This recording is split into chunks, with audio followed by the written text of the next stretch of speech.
खुलुमबाय लोगोफोर गासैखौबो दिनै मोनसे सुखुनि बाथ्राखौ नोंथांमोनजों आङो शेयार खालामनो नागिरदों। बे जाबाय जोंनि बर' मैखोम जायगा मोननै जिल्ला बिश्वनाथ आरो सनितपुर जिल्लानि बर' रायजोफोरखौ बिटिआरआव सोसननाय जासिगोन कमिसना नायबिजिरनायनि उनाव आरो बिसोरखौ दा बड' कसारी अट'नमास वेलफेयार अट'नमास काउन्सिलाव सोसननाय जानाय नंलिया। दा बे बाथ्राफोरखौ लानानै जोंनि सानैसो बर'नि राजखान्थिगिरिफ्रा गावनि पलिटिकेल लाबालाबनि थाखाय गावनि हारिनि मानसिफोरखौनो लानानै गावनि लाबालाबनि थाखाय खेला गेलेयो। गावनि हारिनि थैखौ लानानै गावनि हारिनि मानसिफोरनि जिबनखौ लानानैनो गावनि सेल्फ सार्थनि थाखाय माने गोबां खामानि मावनाय जों नुबोदों। दाखालि बावैसो बारा गोबाव जायाखै चन्दन ब्रह्मआ आसाम एसेम्ब्लियाव जेब्ला बड' कसारी वेलफेयार अट'नमास काउन्सिलखौ पास खालामनो गोनांमोन आरो बे बड' कसारी वेलफेयार अट'नमास काउन्सिला एसेम्ब्लियाव पास जानो गोनांखौ बिथाङा स्वयं मन्त्रि जानानैनो माने बेखौ बादा होदोंमोन एसेम्ब्लियाव पास जानाङा होननानै। आंनि बुंनाय बाथ्रा नङा, बे जाबाय बे चन्दन ब्रह्मनि पार्टिनिनो सासे मैखोम दैदेनगिरि राज्यसभानि MP बिश्वजित दैमारी सार बिथाङानो गावनि खुगाजोंनो बुंनाय। बे गुबुन अपोजिसन पार्टिनिबो मानसि नङा, जों गासैबो मिथिगौ। गावनि पार्टिनि मानसियानो माने अखम एसेम्ब्लियाव जितु बड' कसारी वेलफेयार अट'नमास काउन्सिल जानो गोनांखौ माने हमथादों होननानै जानो होआखै होननानै बिश्वजित दैमारी बिथां राज्यसभानि MP बिथाङा बुंदों। जों बुंनाय बाथ्रा नङा। दाना ओरैबायदि माने मुगैथाव खामानि चन्दन ब्रह्ममोन बायदिया गावनि सार्थनि थाखाय गावनि माने आखन गावनि गोहोखौ पलिटिकेल गोहोखौ लाखिबाय थानो थाखायनो गावनि हारिनि मानसिफोरखौनो माने धंस खालामगोन बिसोरो। दा नोंथांमोन आं भिडिअ देखायदों, बे जाबाय एसियान निउसआ लानाय मोनसे मोगा-मोगि बिश्वजित दैमारी सार माने राज्यसभानि MP जों। नोंथांमोन आं मोनसे भिडिअ क्लिप देखायदों। भिडिअखौ नायना लाबानो बुजि मोनगोन जे बिथाङा आसाम एसेम्ब्लियाव पास जानो गोनां बर' कसारी वेलफेयार अट'नमास काउन्सिलखौ दबथाया मादोंना माराखैमोन। बियो एक्टआवनो लिरनाय थाखागोन। दाबो दं। मा प्रब्लेम जाखो बेवहाय? सनितपुरनि मानसिफ्रा मोननै सुजुग दं। मोनसेया जाबाय बड'लेण्डआव हाबनो मोनखागोन आरो जायफ्रा हाबा बिसोरो बर' कसारियाव हाबनो मोनखागोन। बेयाव जेबो गोनो गोथो गैया। बेखौ सोरबाया दा गाव गावखौनो माने मा होनो बिदि दायनिफ्राय बारग'नो बुङोब्ला बेथ' आलादा बाथ्रा। खिन्थु बे रायलायनाय खालि UBPOनि लिडारफोर दं, मानगोनां मिनिस्वर बसुमतारी, अनिल बसुमतारी, गाम्बारु मोसाहारि बिथांमोन दङ, जोंनि मानगोनां चन्दन ब्रह्म दङ, मानगोनां आब' प्रमिला रानी ब्रह्म दङ,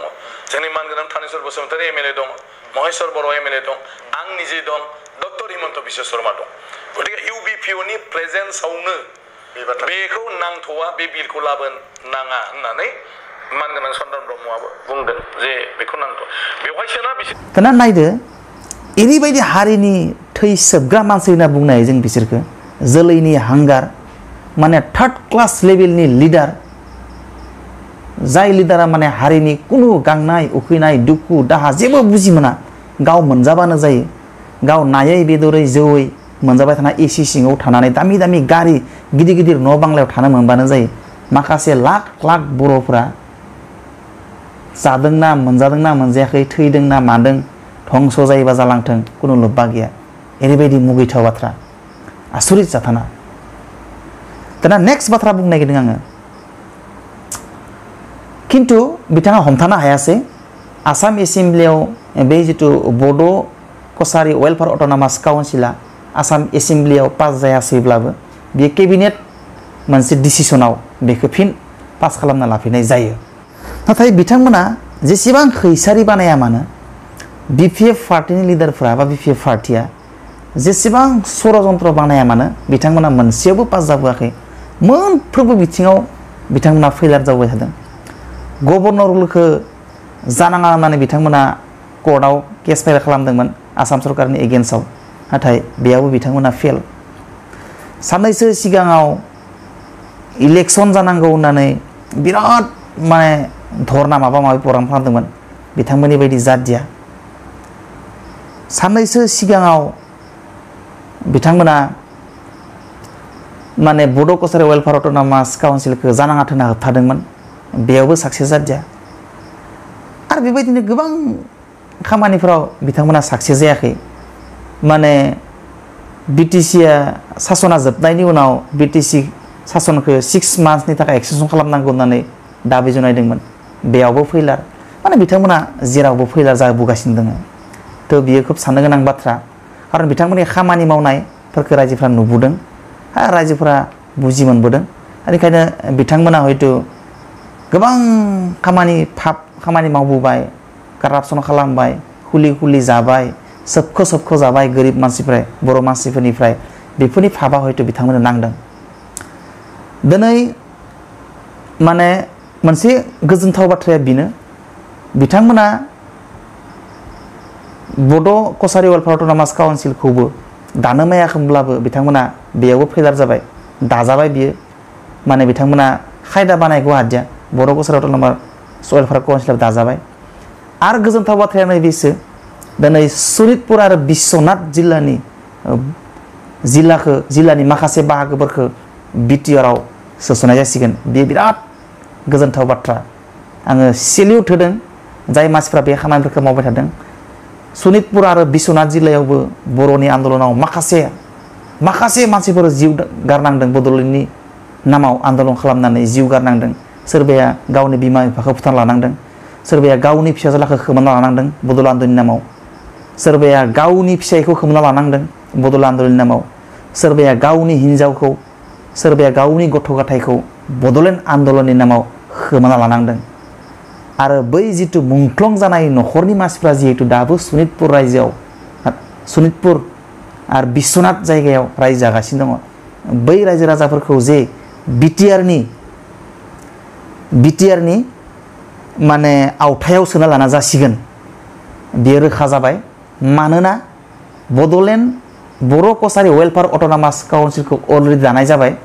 नाथाय सनितपुर आरो बिश्वनाथ डिस्ट्रिक्टखौ बे बड' कसारि वेलफेयार अट'नमास काउन्सिलाव सोस'नाय जादिया बेनि ओंथिया बेनो बिश्वनाथ आरो सनितपुर जिल्लानि बर' कन्टिगुवास माने बर' मेजरिटि थानाय जायगा बा कमिटिनि गेजेरजों माखासे जायगाफोरखौ माने बिटिआरआव सोस'नाय जासिगोन बिराद गोजोनथाव बाथ्रा माने गासैबो सनितपुर आरो बिश्वनाथनि बर' रायजोफोरखौ जोङो वेलकाम खालामदों बिटिसिआव जों गासैबो ज' थानो मोनसिगोन बिटिआरआव बिराद गोजोननायनि बाथ्रा जों गोजोनदों माने सनितपुर आरो बिश्वनाथनि बर' रायजोफोर आरो बे जायगानि मानसिफोर माने जोङो लोगोसे माने जोंनि बिटिआर ओनसोलाव मोनसिगोन बिराद गोजोनथाव बाथ्रा नाथाय बेखौनो माने गोबां पलिटिकेल लिडारफ्रा बर'नि पलिटिकेल लिडार बारा ब्रड माइन्डेड नङा होनना बुंनो लानो हायो जों मानोना गावनि पलिटिकेल लाबालाबनि थाखायनो रोजा लाख बर' मानसिफोरखौ खैफोदाव दोननो नाजायो थेवब्लाबो नाथाय दिनै लास्ट मुहूर्तआव जोबथा समाव माने सैथोआनो जै जाथारबाय दिनै सनितपुर आरो बिश्वनाथ जिल्लाया बिटिआरआव हाबसिगोन लास्ट मोनसे बाथ्रा आच्छा मोनसे बाथ्रा दंबावो बेयावनो दिनै माने सनितपुर आरो बिश्वनाथ जिल्लाखौ बर' कसारि वेलफेयार अट'नमास काउन्सिलाव सोनाय जादिया माने बेखौ बिटिआरआव सोनाय जासिगोन आरो अलरेडि बेखौ नायफामनो थाखाय बेखौ नायबिजिरनो थाखाय माबे ओनसोलखौ माबायदि बिटिआरआव सोनाय जागोन बेखौ नायबिजिरनो थाखायबो अलरेडि मोनसे हाइ लेभेल कमिटि दानायबो जाखाबाय बेयो माने निश्चित जाबाय बेयो माने रोखा जाबाय बे हाबसिगोना बेखौ रावबो होबथानो हालिया सोरबा चन्दन ब्रह्म सोरबा हाग्रामा सोरबा माइबि रावबो सनितपुर आरो बिश्वनाथखौ बिटिआरआव हाबनायनिफ्राय होबथानो हानाय नंलिया नोंथांमोना मोनसे अर्डार देखायदों बेयो माने केबिनेट अर्डार आसाम गभर्नमेन्टनि नोंथांमोना बे अर्डारखौ नायना लाजायो आङो स्क्रिनाव देखायदों दाना लास्ट मोनसे बाथ्रा दंबावो बे जाबाय मा हाग्रामाया बावैसो सिगां मोनसे बाथ्रा बुंदों जे माने बर' कसारि वेलफेयार अट'नमास काउन्सिलाव माने आसामाव आरो गुबुन मोनद' अट'नमास काउन्सिलफोर दङ आरो बै माखासे थाखानाय अलरेडि एक्जिस्टिं थाखाबाय थानाय बर' अलरेडि थाखानाय अट'नमास काउन्सिलफ्रावबो बर' मानसिफ्रा हाबनानै दोङो बर' जायगानि बर' थानाय जायगाफ्रा बै माखासे मोनद' अट'नमास काउन्सिलफ्राबो हाबसोनानै दङ दाना बै मोनद' अट'नमास काउन्सिलाव हाबखानानै थानाय बर'फ्राबो दानिया बर' कसारि वेलफेयार अट'नमास काउन्सिलाव फैसिगोन नाथाय हाग्रामाया मोनसे बाथ्रा बुंदोंमोन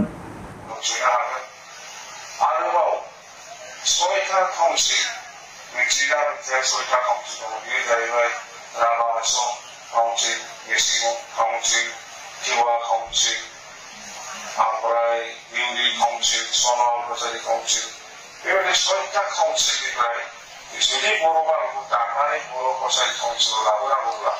बेखौबो बिथांमोन काउन्सिलनिफ्राय एनअसि नांगोन जे माने बै मोनद' अलरेडि थाखानाय अट'नमास काउन्सिलाव थाखानाय बर'फोरखौ नैबे गोदानै दाजानाय बर' कसारि वेलफेयार अट'नमास काउन्सिलाव सोनोब्ला बै थाखानाय मोनद' अट'नमास काउन्सिलफोरनियाव एनअसि लानांगोन आरो एनअसि लाबासो बै मोनद' अट'नमास काउन्सिलाव थाखानाय बर'फोरखौ गोदानै दाजानाय बर' वेलफेयार अट'नमास काउन्सिलाव सोनो हागोन होननानै बिथाङा बुंदोंमोन नाथाय बे बाथ्राखौ दाखालि बावै एसिएम निउस पर्टेला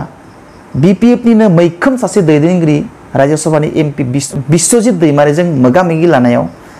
बिपिएफनिनो सासे मैखोम लिडार राज्यसभानि एमपि